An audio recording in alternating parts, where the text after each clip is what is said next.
Hello, and welcome this afternoon. My name is Garrison Hollinger. I have an interior design firm in Portland, Oregon.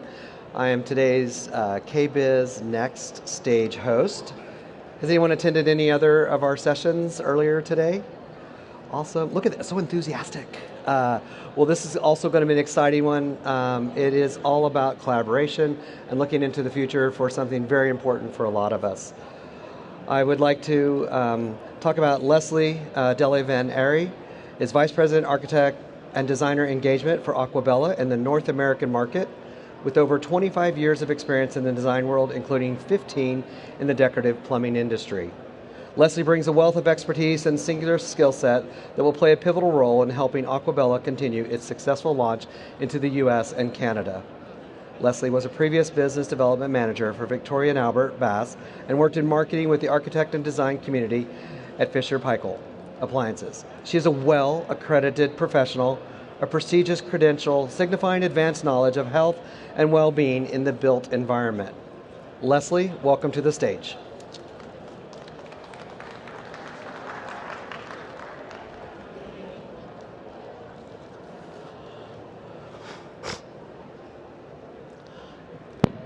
Hey everybody, can y'all hear me? So nice to see everybody here. How's everybody doing? Are you having a good show? Had to go with the different shoe choice today. I'm already a little tired, but it's all good.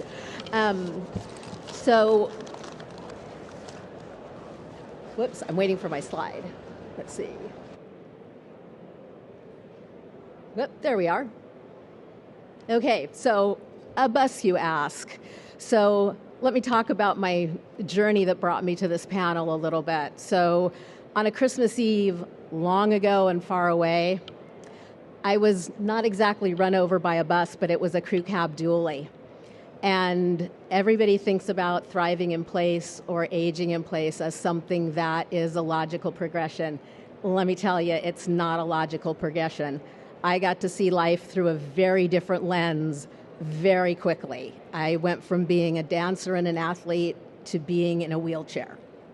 And your perspective changes quickly. At that time, I lived in a home that just happened to have grab bars in the bathroom. You look at grab bars like normally in a bathroom and you think, okay. But when you need one, you're so happy to see one. It's so important to have one. So that got me started on kind of my journey, and I wasn't in the plumbing industry yet. When I went into the plumbing industry, I worked for Toto first, and I worked with a gentleman named Gunnar Baldwin, who was amazing and who actually got me started on aging in place as actually a subject and something to learn about. And I've been on it ever since. It's part of the reason I became a well AP. Don't think about it as something that's going to happen logically, because maybe it won't happen to you logically. So that's why I'm here. And to move on a little bit, Aquabella, if you haven't visited our booth yet, we are new to the United States. We're from Spain and from Europe. And a lot of our product line is not specifically focused on thriving in place, but it's really great for it.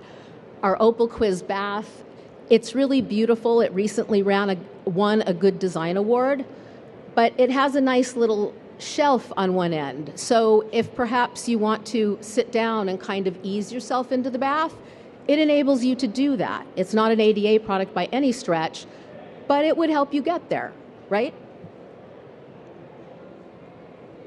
And our shower trays, another product that's amazing for thriving in place. They can be installed barrier-free.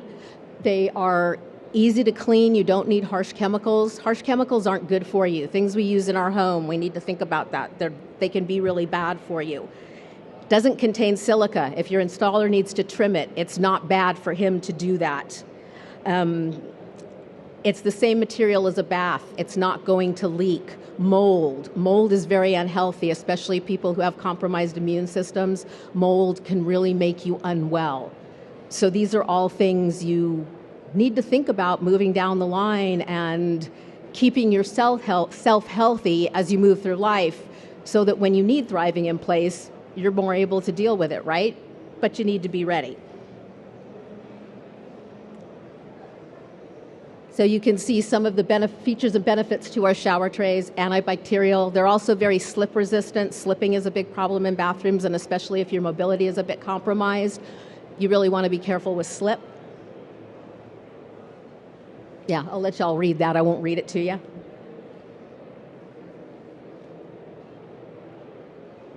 And projects. Hotels have been using shower trays for a really long time. They're really smart, but there's a beautiful barrier-free installation in a hotel in Spain. So hospitality gets it because they need it. But you need it in your home too. So come see us at booth N2363 after the panel. And I'd like to introduce our moderator, a former Veronica Miller. She's the CEO of Medina's Media, a former kitchen, bath, and interior designer with a background in multinational brand marketing. Veronica Miller works today with a focus on forging connections between influencers, specifiers, and brands, on helping brands gain visibility in a busy digital landscape as CEO of Medina's Media and creative consultancy M2 Connect. Medina's Media is internationally known for its design directory, medinas.com, its influencer outreach and brokerage program, Design Hounds, its event platform, Medina's Talks, and the Design Milk times Medina's Talks Lounge and Design Uncut, an educational program that includes workshops, new product launches, and brand presentations with the mission to provide information about things design pros need to know about. On the consultancy side, Veronica dedicates her time to developing the International Business Development Program, NKBA Global Connect. We're members this year and proud to be, on behalf of and in close collaboration with the NKBA, the National Kitchen and Bath Association. When she is not scouring the globe for design trends or leading tours and events at international design destinations, Veronica can be found enjoying her historical home in York, Pennsylvania. And if you follow her on Instagram, may I add, she has the most adorable dog. Yes, can't be denied. Veronica, it's all yours. Thank you. Thank you, Leslie.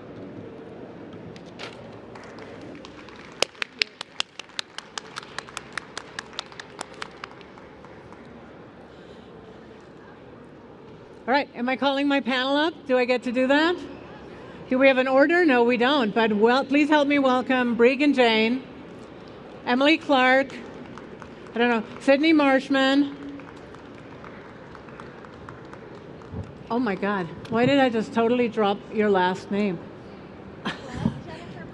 Jennifer Bertrand. I'm like Bergman, and I'm like, no, it's not Bergman. I'll take anything. No, Jennifer Bertrand. And you're going to hear a little bit more about each of these amazing, amazing ladies, several of whom I know quite well. And I'm very excited to be here. And the crutches are not a really, really bad prop.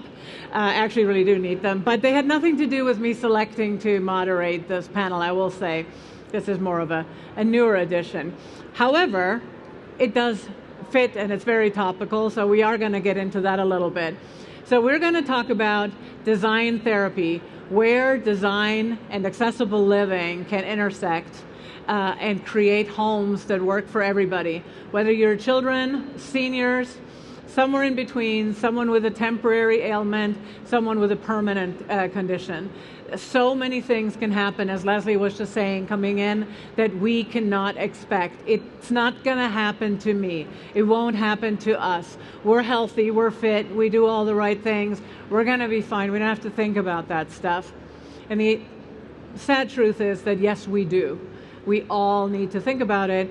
And as design professionals, we need to think about it on behalf of our clients, because they likely are in that same mindset. So we have to know what to do. What has my own journey, and we'll get into journeys here in a minute, but what I've noticed in terms of researching and tapping into this rather large community of designers and influencers that I work with largely online, is I went out to them and said, help me out, guys. What do you guys specify as a standard in your home design? And I think I got out of 700-800 people, the replies were 90% grab bar, then there were a whole lot of crickets, and then there were maybe a couple of little items. And it is, to this day, no matter how often we've renamed the thing. We call it aging in place. We call it aging with grace. We call, you name it. You name it. Changing the name isn't fixing the problem. Homes are still not well thought out to accommodate people of all ages and all abilities, and that's what we're here to talk about. And I'd like for you guys to, maybe starting with Jennifer Bertrand, I'm just going to keep saying that now because, my God, we've known each other for what, 8 years? Jennifer, tell us a little bit about your work and also your personal story. Okay, so I want to show an HGTV called Design Star, but I paused because my child ended up being born needing 20 surgeries, trach, feeding tube, nurses 18 hours a day. He's a bratty 14-year-old now, so he's great. And now I do a show helping injured veterans on Lifetime called Military Makeover. Hi, I'm Sydney Marshman, Happy at Home Consulting. I'm an occupational therapist by trade, and I help people stay in their home by incorporating more of the medical side. I'm Emily Clark. My husband and myself co-own a design build firm in Boise, Idaho. I am 10 years into the design build business, but I am new to aging in place design, primarily because when my parents retired, we really wanted them to live with us, and we wanted them to be comfortable for a very long period of time. And so we spent a lot of time really diving into the world of aging in place, and we only had 900 square feet to work with as a secondary dwelling, so we had to be very creative in how we utilized our spaces and still made them accessible for both my parents. I'm Reagan Jane, and I'm also I'm a designer in real life, and I play one on TV.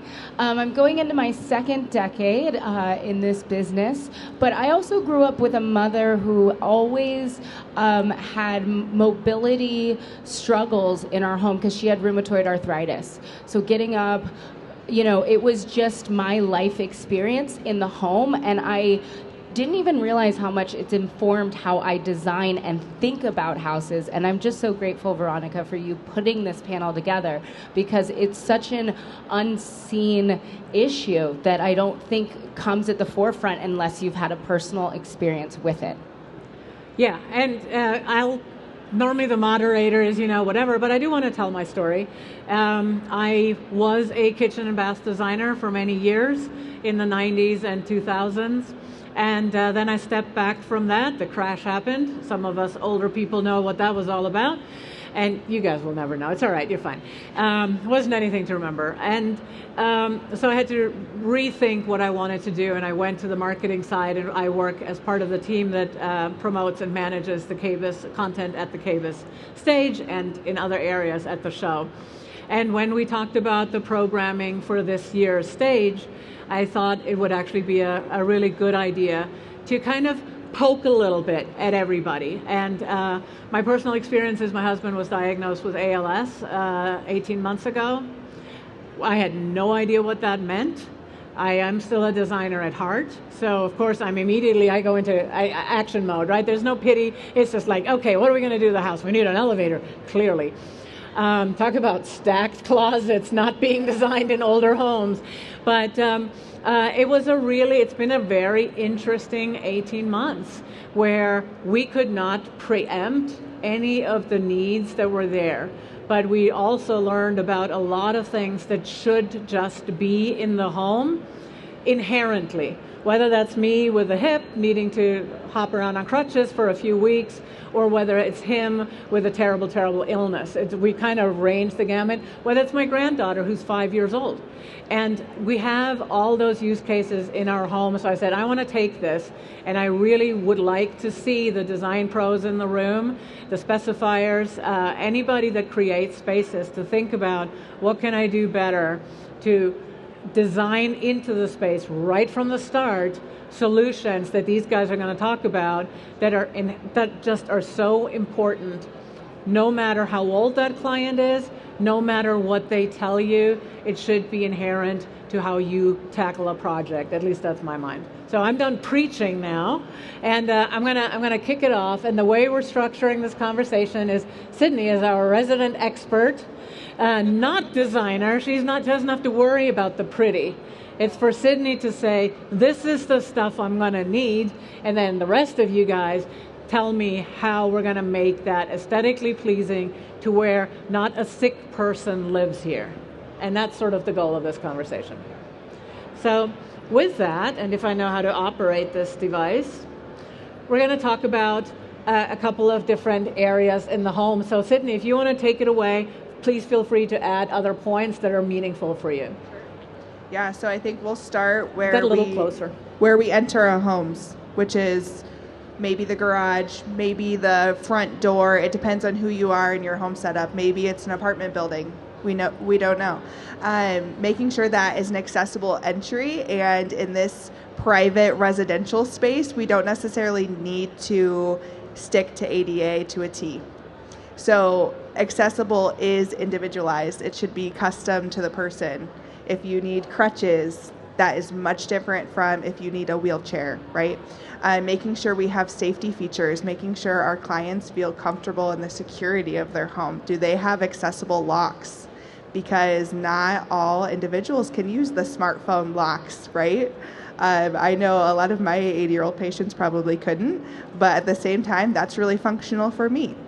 So very individualized.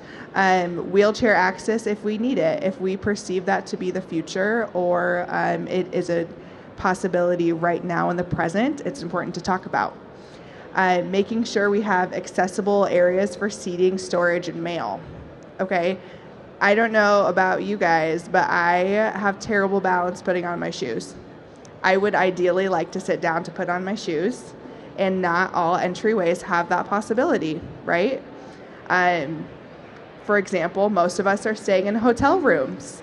Do you feel a little bit discombobulated outside of your space because it's not designed for you? Yeah. And then non-slip flooring. Jennifer totally caught me on this because as an OT, I like a lot of grout. Okay, I like a lot of grout. It's traction, it provides that non-slip, and I was very sad to learn that's not the trend anymore. Again, not pretty, right? She was saying, designers, can you get away with not using a rug, which makes designers freak out? But when we do a lot of stuff, we just did a house for someone with Parkinson's, and I couldn't do rugs because it was a tripping hazard for her. The other thing on putting on your shoes, you can design benches that are on the wall that are pulled down that go up. And if you're retrofitting a ramp into a garage, like start from floor plans. That's the part, is building your team from the very beginning. Yeah. And again, from the very beginning, ramps are huge, right? If we're talking like a 1:12 ratio for ramps, that's a lot to retrofit later. So if we start from the top, from the very beginning, it's a lot easier. And this is a project shot of Emily's parents' place, right? Yeah, so not a beauty shot just yet. This is a brand new build, so of course I didn't have the luxury of getting the landscaping lovely, but this was Idaho as I left it in the snow, and you can see we've got a very wide walkway to the breezeway, which connects their garage to their entrance to their home. There is not a step, so it's a very low threshold for them, and then beyond that front door there, we've got a nice tile that meets the friction coefficients for wet spaces, so that was important to us. Yeah, and I think I have a picture of that later too. I'm not sure, but I'll check. So this is my future house. Yes. And I'm really glad you said it doesn't necessarily have to be to ADA compliant, because one of the things that I'm doing, I have the opportunity to build like my dream house. And when I think about my dream house and I think about my mom, I want to be able to access all levels of this house, really live in it, and be able to have guests over who might have wheelchair needs. And so although I have not gone with ADA specifications, I have literally measured, wheelchairs and the hallways, and this was a ramp I really fought for in my design. What you kind of can't see here is this is a rooftop deck, and so, my instinct would be to use all the space. And everybody's like, are you really going to commit this side wall to a ramp? And I'm like, yes. That large white box that you see popping up there is actually the elevator. So I made a big splurge on this house that made no sense, because I right now can should be walking up and down more stairs anyways. But I wanted this to be something that I knew my parents could visit me in. And again, you never know when life's gonna just hit you in the face and you break an ankle and you all of a sudden have a better understanding for intelligent design that adds something to your life. And I want to add something to this right here, really to both. It can be beautiful. It can be sexy. This is hot, right? I don't see this as a ramp and, ooh, does someone with a wheelchair live here and why? It's not, and you said something on your Insta, and you don't know this, but I'm a fangirl. We only just met back there. I'm so excited. And you said that you wanted to make sure that your home could see, invite, and be welcoming to any guest that would ever come to visit. Yep. And I loved that. And that was a big part, I think, of the elevator. Very much so. Yeah. And there it is. There it is. Yeah, that's the other view. And like I said, I think a lot of us tend to make design mistakes when it comes to function. And I've seen a lot of my clients do it where they hire me to make things beautiful and are willing to splurge on, you know, the marble backsplash. But when I come at them with ideas like this, you know, an elevator was not a cheap or inexpensive decision for me to allocate my remodel budget to when I technically don't need it. So I do think it's important that we fight for the things that we really function first. I mean, all of us here, pretty is easy for designers. Being a good designer is so much more than that. Yes, that's the perfect line. And Sydney, I know something that you said. First of all, now having gone through the experience of also putting in an elevator, cringe, and it only goes one floor, and it was $85,000. So you're not ready for that to retrofit it, but why not, to Sydney's point, have your closets aligned, right? Stacked closets in new builds. So they're functional right now while we don't need them, but if we do want to put in an elevator later, let's tear out the floors and install our elevator because the framing is already there. And we don't have to feel like, oh, do I really need to risk my budget for that? Yeah. Excellent. Yeah. I would have died for that opportunity. And we had to really wedge it into bearing walls. And granted, it's an older home, but still, you know, having those stacked closets is specifically for that purpose, someone down the road will be very happy with that house and your foresight. So, and Emily, this is what you were talking about. Okay, so this is right as you enter the breezeway of the home, and as you can see, we made sure we incorporated a bench so mom and dad can put their shoes on and off. This is kind of a unique space in that we have 4 doors on, a door on each wall. So one door behind us goes to the garage, and then on each side, so they can get to each side of the home without a step, and then of course into the main portion of the home, again with no step for them. Cool. Your parents are kind of lucky people, I gotta tell you.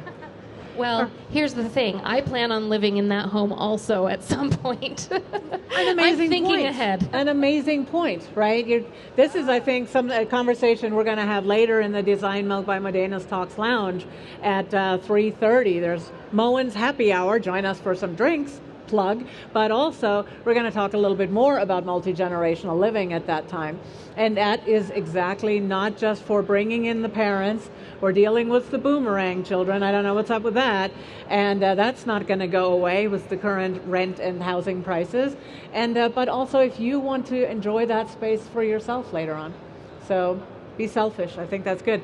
Sydney, you want to take us through the next area? Yeah, let's talk about lighting. Lighting, again, so important to designers, making sure that we have the pretty things, but also we want to make sure it's functional. Make sure that we're not getting so much glare when we're trying to do things throughout the day, and ensuring that throughout the daytime and the nighttime that we have adequate lighting, especially as we talk about aging in place and how important lighting is to prevent falls, but also just a comfort thing. Lighting, I mean, I think we all get a little bit nervous maybe in the dark, whether we're going to trip on something.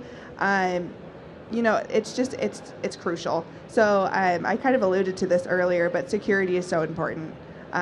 making sure anyone and everyone feels secure in the home, but also allowing for the different generations and different individuals to come in and out as they need. Talking about caregivers, ideally we're not giving all of our caregivers a key to our house, but maybe they could have a door code. Or if it's a caregiver who lives in the home, it's having cameras set up so they can have peace of mind and not have to be in the room at all times. Or if you're understanding and working with someone with Alzheimer's, having that base lighting that guides the way to the bathroom, that's something really great. And we do a lot with circadian lighting. So I'm doing a commercial hospital project, and we did it. It's a room with no windows, so we wanted these families to feel good. So it's a skylight light concept that goes with the day and feels good. And this is where smart home technology comes in. Who here is in their daily projects? Who's really into smart home technology? See what I'm saying, though? We need more hands. Thanks to the hands and the rest of the crew, it's not the bad stuff that's going to be Big Brother and listen in on everybody. It is here, properly used, to help in the design. I'm staying at the Encore Hotel this time. Yeah, I know. And I just love having my little touchpad by the bed that allows me to set my low, medium, and bright lighting, or just the night lights in the space. It's comforting. It's a space that I don't know, and it's just so easy. And somebody that has some needs so here's the thing: if I can operate technology, it's a good one. It's a good one. And we're doing a children's loft area that you can set the lighting with the circadian rhythm to where it starts to get the kids ready for bed, and the light starts to go down and kind of set the tone without you having to be like bad cop. Yeah. Would also be great for your Alzheimer's example. Mm-hmm. Yeah, those environmental cues are so important. Yep. Reiterating the smart home. Yep. Sign up for tech now, otherwise y'all are getting ugly motion censored lighting that plugs in later. Get the pretty stuff now. Yeah, and pre-wire, right? Yeah. If the commitment, if the investment isn't ready to add smart home technology, but you can wire for it. So having an integrator, this is a big old conversation that I normally have around technology. Work with an integrator and at least get it pre-wired so you know that everything that needs to be there is in the walls.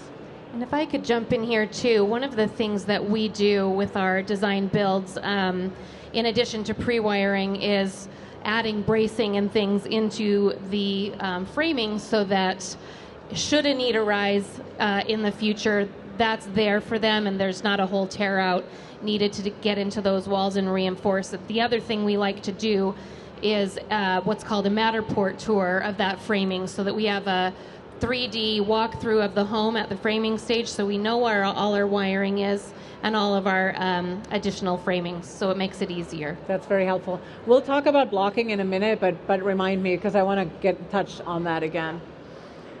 Whoops, no, I didn't want to go further. So let's talk about, Sydney, some more additional interior consideration that for you are just, a must-have. I'm dying that you just copy-pasted. No rugs, haha, as if I could ask the design community not to include rugs. Okay, but at least I think this is where our conversations have really led to is, no, we don't need to follow ADA, but we do need to understand how we can flex for our clients to allow, for that flexibility and accessibility in our homes. So, okay, if we do go with a rug, do we have a high quality pad? Is it a non-slip pad? Or is it something that we're going to trip on later?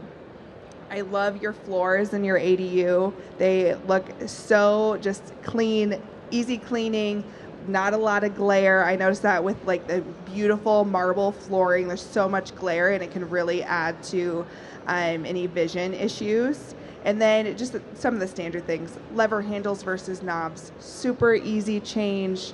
The pocket door, there's some really cool pocket door examples around the showroom that allow for less of that fine motor that we look at with our arthritis and other diagnoses that make life really challenging. So just go ahead and look at some of those features. Same thing with accessible doors. Yeah, the width. It's all about the width. The door width.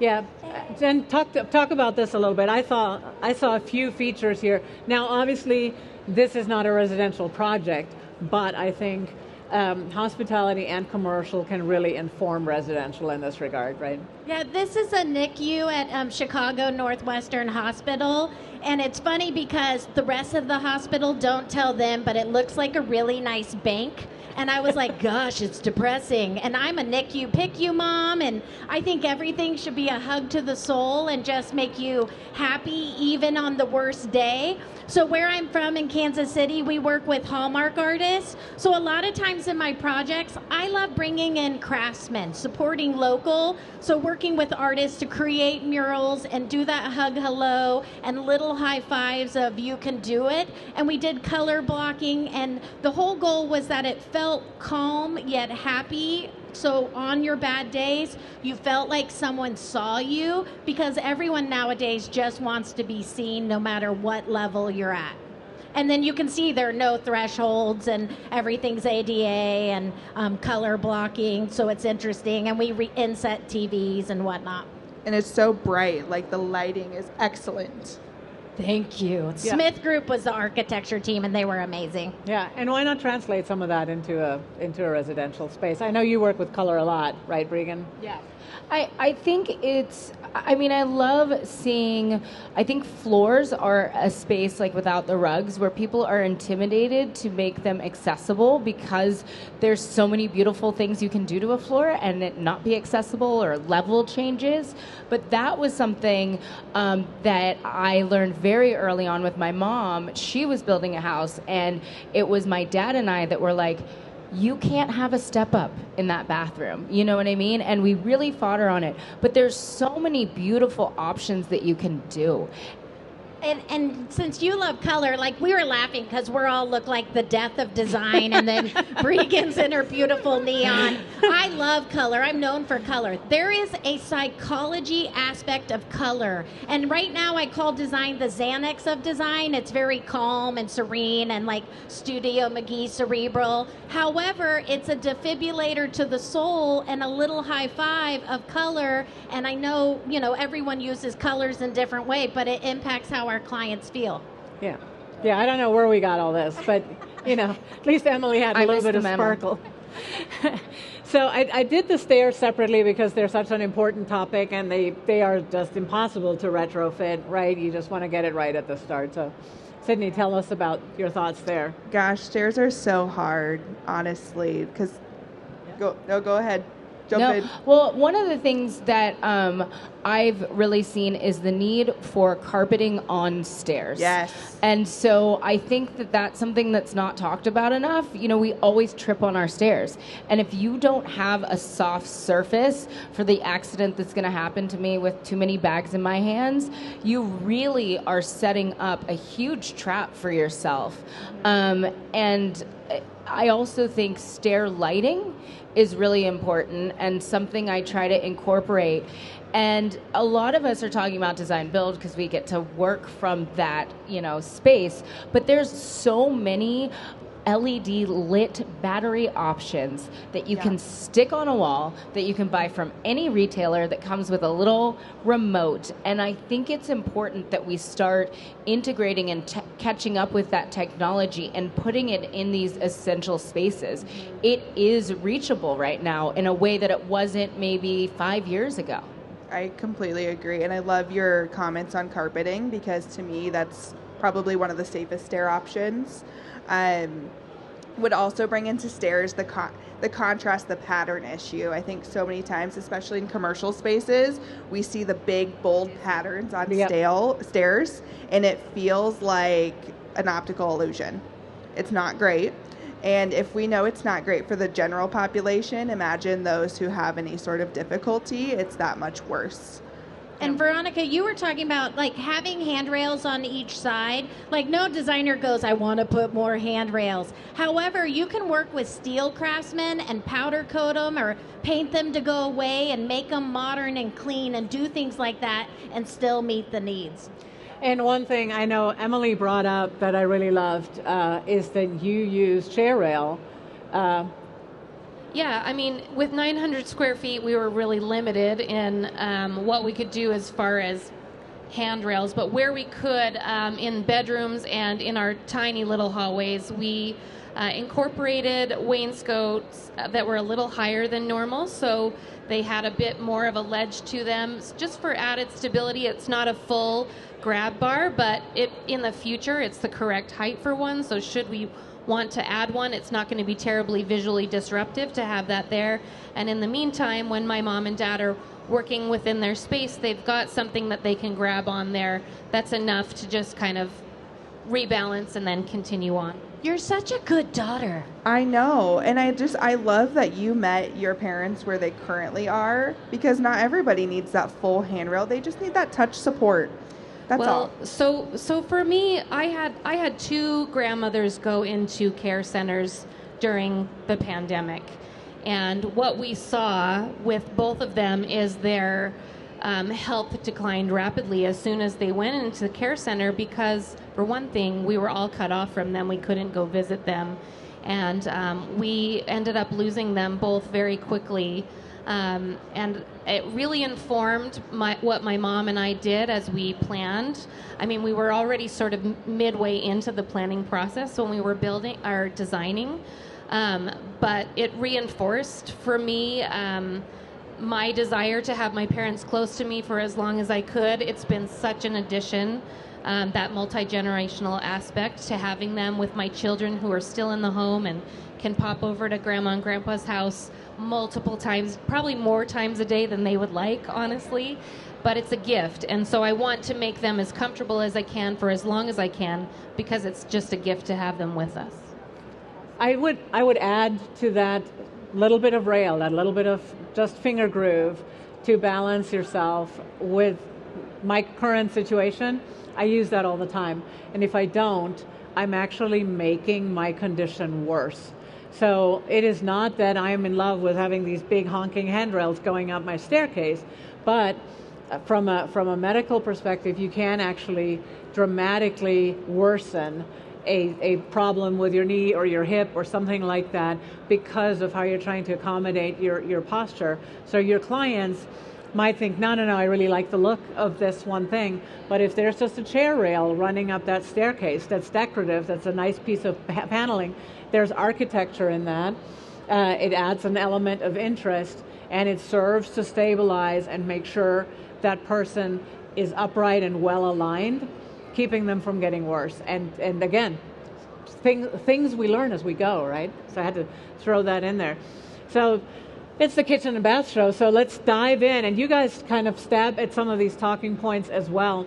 The one thing I definitely wanted to bring up again, Emily, is the blocking. Where do you block? Well, so in our homes, it's standard to have zero entry showers, no matter what, especially with our primary suites. But we try to, any bathroom on the main floor, it's so easy to incorporate a zero entry shower. It just takes a little bit more planning when you have the luxury of building new. So I'm a real advocate for that. But as far as blocking, I mean, we just kind of paid attention to the size of the shower and where the valves are located, and making those accessible. Maybe they're separated from the shower head so that can be turned on, and then a bar can be placed so that they can, navigate in and out of that shower with a bench and things like that to stabilize. And I think going back to Jennifer's point of you have to start from the beginning. Blocking is very, very early stages, and we have to be able to kind of foresee the future a little bit of, if I were off balance, would I want to have a handheld placement here, or would I need it across the shower? No, I'm probably going to need it when I step into the shower, especially if it's not a zero entry. Or if I have a bench here, I'm going to want something to help me back up off of that bench. Or if this is where all of my products are, maybe if I'm going to grab my shampoo or whatever, maybe I'd like to have something here to hold on to also as I navigate. Absolutely. And putting handheld showers by the seat, you'd think that would be common, but it's not. So making sure to be thoughtful to that, because should you get injured, you're by the seat that is already in the shower. So why not have it to where it's like a dual sit if you need it, and go from there? And if I can just say, used to be that every grab bar that you could find was so commercial and devoid of soul, and that's not the case anymore. There are plenty of really beautiful fixtures out there, and you just have to look for them, and then, save them in your Pinterest board so you'll know where to reach back for them later. We're doing two things. I collaborated with another designer, and I think sometimes in our world, designers either collaborate or they don't, but I'm working with a design build team. That designer was certified and amazing, and we're designing a home that basically it's like my clients can age and pass on in. So we did their bathroom to where the vanity opens up at the sink. It's got doors on it now, but there's no toe kick, so should they need to wheel up to it, they could. Thank you, Sydney. Brownie points. Stamp of approval. And then we have a glass wall by the loo, so when they're going to the bathroom, if later they're in a wheelchair, that panel's designed that it can come off so it can be accessible should they need it. I know, double brownie points, Sydney. Well, yeah, I think we've got a thing going on. And I actually, you guys are kind of riffing off of each other here. And the reality is working with an occupational therapist in a lot of projects is a smart idea. You work with so many other knowledgeable trades. These are the guys that have first dibs on any information that's coming down the pipeline in terms of available products or thoughts around this kind of work. So as a designer, I think should be part of the project. I do want to get into the caregiver space a little bit, right? I am a caregiver. I helped my husband with the toilet. We built that thing just for him. Didn't think about me in there as well, and my butt at all. So now we have to navigate and wedge me sort of out the door so that I can help him. And that's a great segue into using occupational therapists, because how many of you talk to your clients about how they use the toilet? Okay, no one. Wait. Okay, I do. Okay, great. my OTs in the crowd do. Okay, so that is my daily job. We talk extensively about what is working, what is not working, and we can come back to you and say, oh my gosh, we actually need this much more space in between the toilet and that glass wall, or we need that blocking here because we've trialed the transfer, we've trialed that activity in a different space, similar, and we became more productive because we didn't have to go back and redo it later. How exciting is that? So, I mean, you all know this. The toilet ADA height would be excellent, but obviously ADA is not going to work for everyone. Your 4'9" grandma is not going to appreciate an ADA height toilet. But, some other just common thoughts, making sure that we're set up for a bidet in the future if needed would be excellent, especially because they're so commonly available and becoming more accessible in the United States. Making sure that, as we discussed earlier, that the reaching in the stairway, making sure you're not completely spread out. Same thing at the toilet, making sure those bars make sense to push and pull up off of. Making sure your client, if your client pushes or pulls to get themselves from one position to another. So, yeah, just some thoughts. And what I really love hearing you guys talk is I see what I do in spaces. You guys are talking about it and you're describing it, but your bodies are doing it. And I think that sometimes these topics feel unapproachable because we want to get them perfect or to ADA specs. And we're like, how does that even work? And am I doing it right? So you almost are scared of talking about it as a designer. But it really comes down to taking a chair, sitting in the area, looking at it. I mean, that's what we do all day. And I have clients, newlyweds, I'm like, do you want the toilet behind a door or do you like this open bathroom? You get a little bit more space, but you have to break that uncomfortable conversation to build the homes that literally hold us. And I think it's our job, especially as designers, to feel comfortable and initiate those conversations, because your client's not going to come to you and say, I have this thing that I think is weird, and you're not going to get the best home for them. And I think to add, bringing in your thought of aging in place and having a place that you will, end your time here on Earth. Is this newlywed house, is this their forever home, or is this their starter home that they're just beautifying? Yep, absolutely. This is just the handheld by the seat. And I'm doing tons of steam showers, but also saunas in bathrooms. It's all about the self-care and just starting at the beginning. I think the thing is this, is if you don't start with your team from the very beginning when you're looking at plans, it almost becomes too late down the road. So I think when a client hires you, you build that mindset of, hey, I'm going to come with a team of experts because I can't know everything. I didn't go to OT school, and it makes you look more credible. Yep. Look at the grout lines. Well, I was just seeing that there's a real trend to fatter grout lines. So just hang tight. Just give it a minute, Sydney. They will be back. I am a huge fan of penny rounds on bathroom floors. They are my favorite thing. I have them in my boys' room right now, but I seamlessly run it into the shower. I know nobody's going to trip, but it also gives you that visual aesthetic of endless to sort of break it down. And so there's beautiful options with grout lines. Yeah, can be tasteful.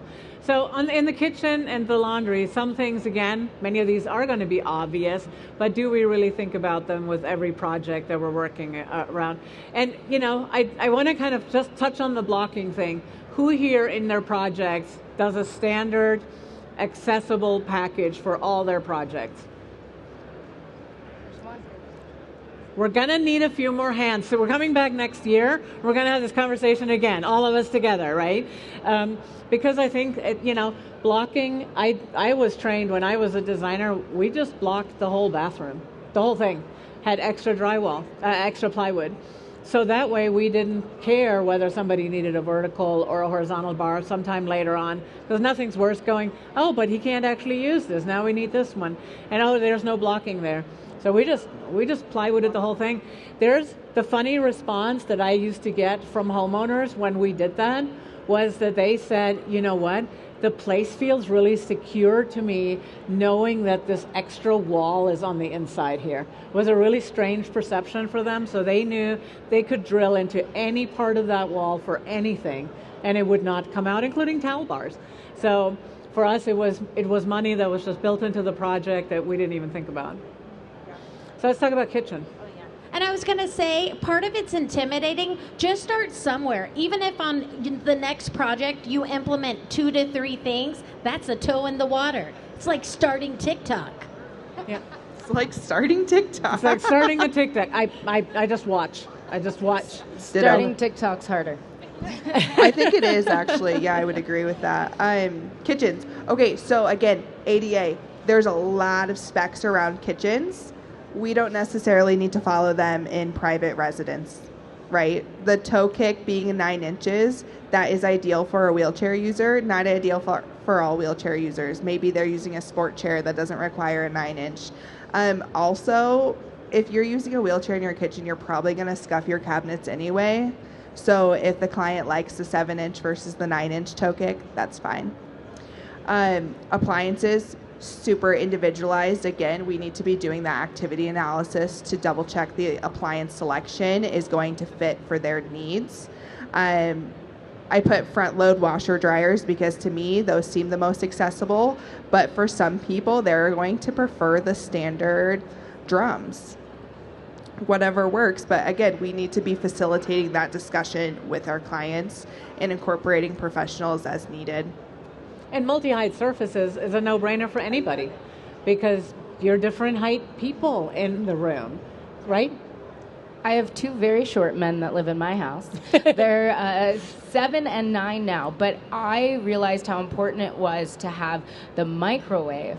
We always put our microwave so high up, and in my house now and my future house, they are intentionally low, which people always are looking for it. They're like lost. It's behind a cabinet, but I rearranged my life in a way to help myself and make my kids more involved. And because they have height challenges, we put all of our plates and napkins and spoons in a bottom cabinet. Design is behind the doors sometimes too, which I think is important. And I'm realizing in my kitchen, I didn't do uppers. I only did lowers. And I think this comes from growing up with my mom without even thinking about it. But how awesome is it that you incorporated independence at every age level? Like, that is amazing. Yeah. And sexy. It looks better, right? But tell us about a kitchen with uppers, Emily. Yeah, so 900 square feet. We needed every inch we could for storage space, but in this tiny little kitchen, a couple of the things you can see there is the under-counter microwave. On the right-hand side, that big block of white, that's a pantry that's sitting on top of the counter. So for accessibility needs, that's very nice to have that space there where it's very easy to grab, and it also serves as sort of their appliance garage. So it's nice and low down. There's no hefting of heavy mixers and things. It's all right there for my mom. It was also important to her to incorporate induction technology. She doesn't have the risk of burning herself, or at least it's lower, and not to mention it's a lot easier to clean, which she really appreciates. And then you can also see in this room that the flooring that we used, we do have a rug in the little living room now. Okay, I forgive you. But there's no threshold. Should we need to remove that later, that'll be an even, clean surface going through those two spaces. And you have all drawers. I tell my clients we're going to start with all drawers on the lower, and I don't do doors unless they force me, but I tell them I really don't want to. And often you can raise a dishwasher up as well. I mean, if you think about every time you're bending over in the kitchen, but I do custom cabinetry that I tend to only do drawers and pull-outs. And I think I love drawers, but again, for some clients love doors, and that's fine. But how are we selecting those inners, the inner workings? Are they pulling out with the door opening? Here's two other spaces. So the refrigerator side is just showing that pantry sitting there on top of the countertop, and then we had a little bit more space within that cavity that we managed to slide a little pull-out pantry cabinet there. And then in their little laundry, that's kind of right there at the entry of the home. We've got the front loader. We went back and forth on whether to do the front loader and raise it up. Ultimately, we decided, because they wanted to be able to use that area as a drop zone, we wanted to continue that standard counter height there. So we went with a smaller appliance than normal so that we could keep that very consistent. And you can see a little bit of that wainscot there with the ledge where that kind of lines around the room. Do you find that with the wainscoting, it's easier to clean because all of your handprints are in one place?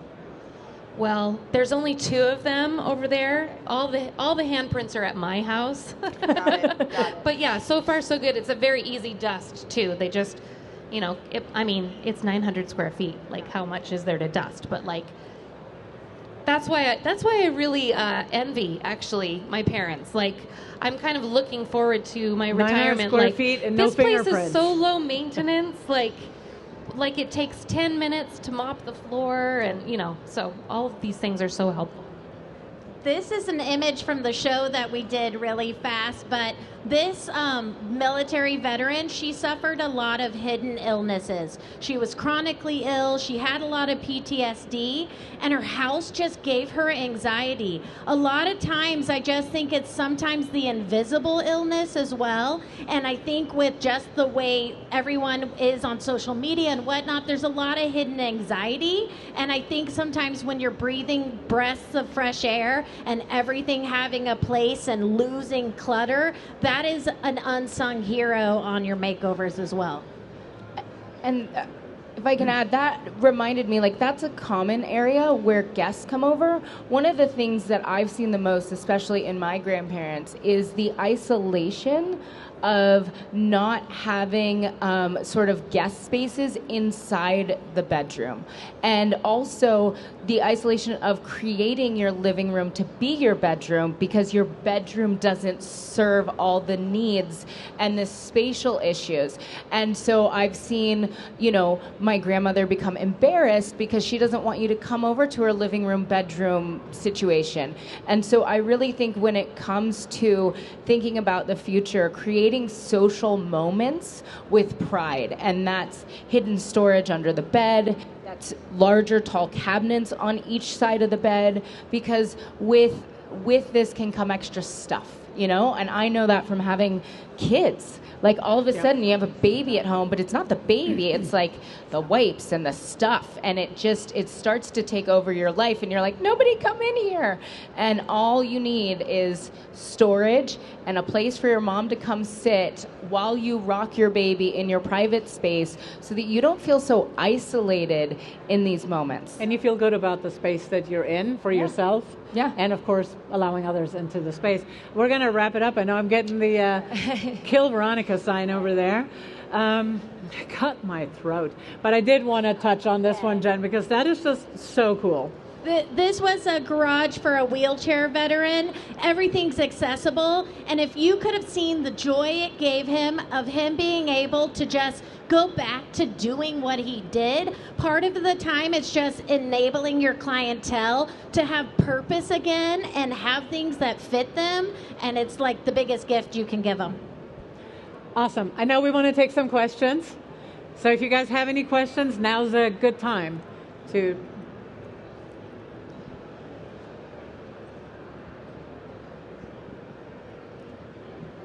Hi, I'm Jennifer. I work for Rejuvenation in Portland, Oregon. So much of this conversation is about the build stage. I'm on the furniture, rugs, decor stage of it, and what is something that you're looking for that retailers don't offer that would help besides the rugs? Well, I think it touches on what we talked about before the show. Go, Veronica. Go, Veronica. No, I think working with a set of design professionals, a focus group of designers to kind of, and occupational therapists, I might add, to come up with solutions for somebody. Love you guys. I'm there a lot. We need to talk. I have a problem. But I think it's really important, number one, to collaborate ahead of time, to think through a collection of products that address some of these issues. Another very large retailer and e-tailer that starts with a P and a B rolled out a whole big collection of 350 products, and that was very proudly announced. I saw it on LinkedIn, and it so happens that I looked at the bed that came with that exact collection that would rise the occupant up, pivot 90 degrees, and then sort of the idea was to sort of casually spill the occupant into a standing position. Lovely. It has handrails that don't move. That's an entrapment problem. So how this large company didn't do the work there to actually identify a potential disaster is beyond me. And I looked at some of the products. It shouldn't be ADA washed. It shouldn't be accessibility washed. It should be for real. And I think manufacturers and retailers have an obligation to the design community and to the consumer at large to do the work and then collaborate with some of these folks that are in those trenches every day to make sure that the products actually meet a need. And I was going to say, like, it comes for you, you're in lighting, right? So I think handles are a big part of offering diversity and making it beautiful. You know, sometimes an on-off switch, they are designed that way to make them easy. A knob is really difficult for my mother's hands. And that doesn't mean that we can't have beautiful knobs that a consumer buys, but it's having well thought out designed items that we're not stuck with the stuff that's created for a hospital and not a beautiful application of form and function. And don't you think it's make it easy to find on your website? It's like before plus size was normal. They're like, now it's normal. But like at the time, make it on the website where if you need to have aging in place or those kind of concepts, that it's a grouping of things because it's a normal thing. Everyone has something to do with it in life. Yep. And I know I have to wrap up. Everybody is here for questions afterwards. If you guys want to come up, feel free to do that. Thank you so much for not just coming, but staying through a topic that's always a little bit of a sore spot. We've enjoyed having you. Thank you. Thank you.